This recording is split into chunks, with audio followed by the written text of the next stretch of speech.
It's November 22nd here in Alabama, in South Alabama. It's a beautiful day. Just want to kind of show you this thing I came up with here. I actually saw similar things on some other videos, decided I could make it myself. So I went to Lowe's. This is a pollen feeder for feeding pollen supplement, open feeding. And so I went to Lowe's. I bought a 10-foot length of 4-inch pipe. It's just the thin stuff. It's not the Schedule 40 or whatever the thick stuff. It's just the cheapest kind. I bought, I think it's called the downspout. I bought a cap. So this is how you make a pollen feeder for less than $10. Now I've never used these before, and I assume, I think other people have had good success with it, something similar, so I assume that'll work for me too. Let me show you how much this cost me. So the long 10-foot section of pipe was $13.03, and I figured at 16 inches per feeder I can get about 7 maybe out of a 10-foot pipe. The downspout was $2.98, so basically $3, and the cap was $2.48. So we got basically $3 plus $2.50 is $5.50 plus, let's just say $2 and change, which may be a little less than that for the length.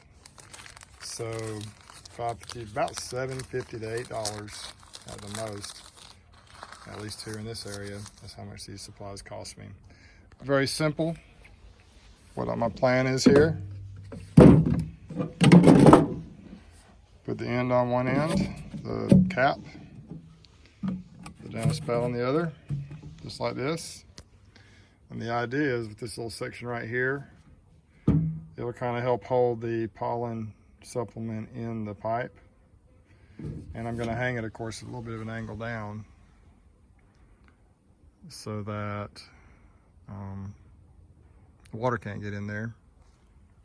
And we'll see if it works. The videos I've seen from other people doing it, they seem to work well. I'm not going to actually glue this together. I don't know that that's necessary. And then if I want to, for example, if I wanted to just transport some pollen supplement in one of these pipes, I could just put 2 end caps on the pipe or whatever. I could fill it up kind of so it wouldn't spill. And I don't think it's, I personally don't see any reason to glue it together.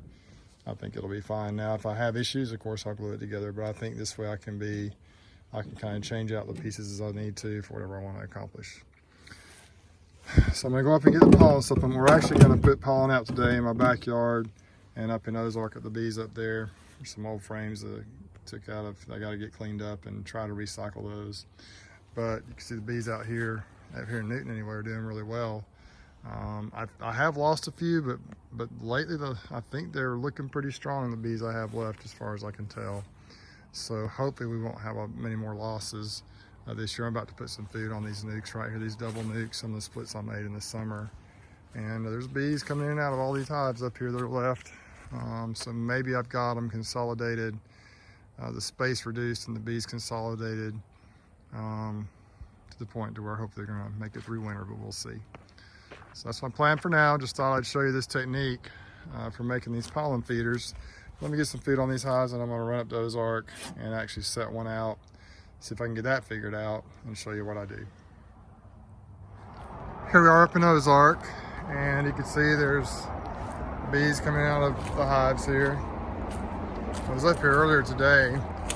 I treated these bees a week or 2 ago for mites using oxalic acid.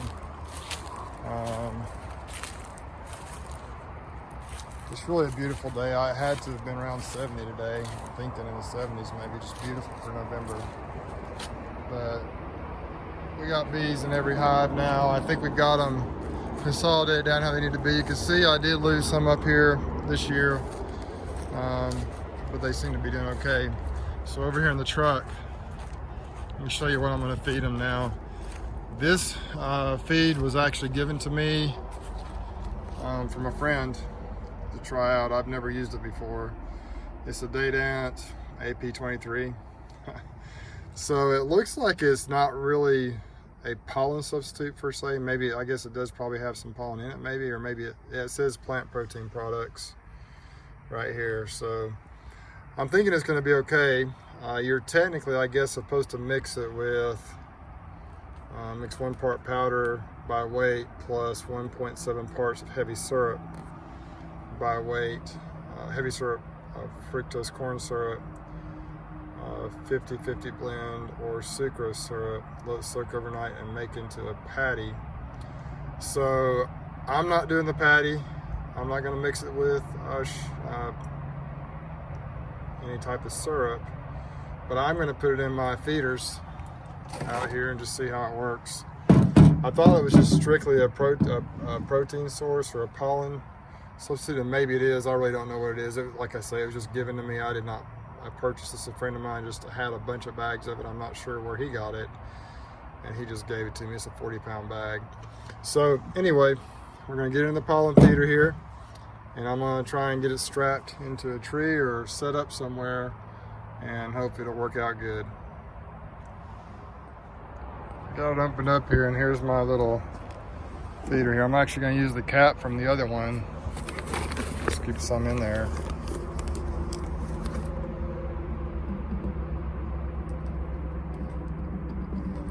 Yeah, it's not working super good. Let me get something else. So I just had a water bottle in the truck, and I cut it. This ought to work a lot better. Oh yeah. I don't know how much to put in here.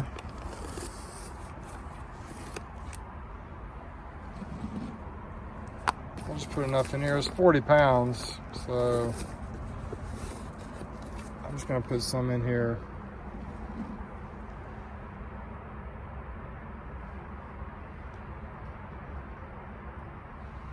See how it goes.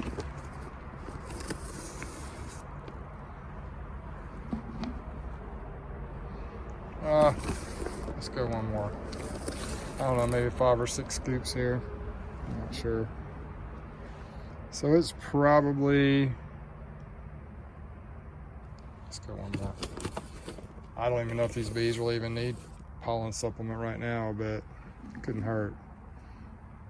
Let's put that in there. So let me go see if I can get this thing strapped to a tree. So what I'm gonna do, let's put this on here like this. I'm gonna go see if I can get it strapped somewhere, and we'll see what happens. So you see the hives over there. There's some more back behind the truck. And this is what I've done. Bungee cords, in reality, would probably work a little better. I just didn't have any on me, but this is working out fine. I've got it tilted down, so if it rains, the water won't go in there. And it's on that. I've got it resting on a limb. It's on there good. It's not really going anywhere. So we're gonna see how it does. I'm kind of excited to try this out. Like I said, this is kind of a general food supplement, it sounds like. It's really designed to be mixed with some syrup, but I'm just gonna use it as a pollen substitute. Maybe it'll work out fine. We'll see. You can see the principle and the concept. Very simple, very inexpensive, and very easy to make, and very cheap. I imagine if you try to buy a pollen feeder, you know, online from a beekeeping company or something, it's probably going to be quite a bit more expensive to do that, even if it's something similar to this. Well, I've seen people that do this. I think I mentioned that already. Similar type things online and on YouTube and so forth, and they seem to always, they seem so simple to make. So I just went out and bought the materials and made it, and thought I'd share it with you. So kind of backed off on doing the videos a little bit. Haven't been doing a ton of bee stuff, just some like fall maintenance type stuff now. Getting the bees ready for winter. Winter is almost upon us, and we've had a cold snap or two already, but nothing, we don't have it down here in the south, anything at all like what they have up north. So we do have, usually we'll have a few days of warm weather in between each cold snap year round. It never really gets cold and stays cold very often for very long. Usually it's within a few days we'll have a day where the bees can get out and fly. So maintenance of bees is a little different here in the south, obviously, than it is when where the hives get snowed under for months at a time. In some ways it's an advantage, in some ways it's a disadvantage. The bees typically, most of the year they're bringing in different sources of pollen. I've noticed this morning I went out and looked at my bees in my backyard and I didn't see any pollen coming in really. I don't think there's much at all blooming right now. We are close to a road. There's an airplane, we're close to an airport, so it's kind of noisy around here. I don't have my microphone on. I hope you can hear this. But pollen is usually not too much of an issue, though I have lost some hives, I think, in the wintertime because I thought pollen was not a problem, and it was. And they had, some of these hives even had honey in them. But when I went through and looked, either the bees were almost to starvation or starved out. And I think I have lost some hives due to lack of pollen. So this year, 2019, I kind of committed myself early that I was going to do some things a little bit different, that I was going to try to make sure I treated the bees for mites, that I was going to try to do what I could to keep the beetle population down, and that I was going to feed as needed. And I've fed a little more this fall leading up to winter. We had a bad drought a couple months ago, you know, back in September, October, that was pretty rough. And I did feed some through that time frame. The bees did find, a source of nectar, though I think when it started raining at the end of the goldenrod bloom, they were able to find some sources. So the hives seem to have some pretty good weight on them. Most of the hives I have left seem to be doing well right now. Of course, we still got a little ways left in winter. So we're gonna see what happens, but I just thought I'd show you this little way I'm making these little pollen feeders. And I'm gonna put one in my backyard too, so I can check it often. Up here in Ozark, it's a ways away from my house, so I don't get up here as often, but I'm gonna put one in my backyard. I've got a few hives out there as well. Hey, I appreciate you watching the channel. If you would subscribe, I would appreciate it. I'm gonna try and continue to make these videos. It's just really almost impossible for me to get 3 out a week, which is 2 or 3 out a week, which was my original goal. And I did that for a while, but right now it's just kind of slowed down a little bit, and we're kind of trying to regroup.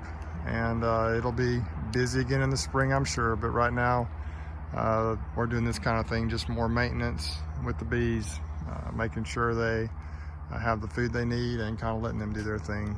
All right, gonna sign off for now. And thanks for watching Bruce's Bees. Over and out, on to the next video.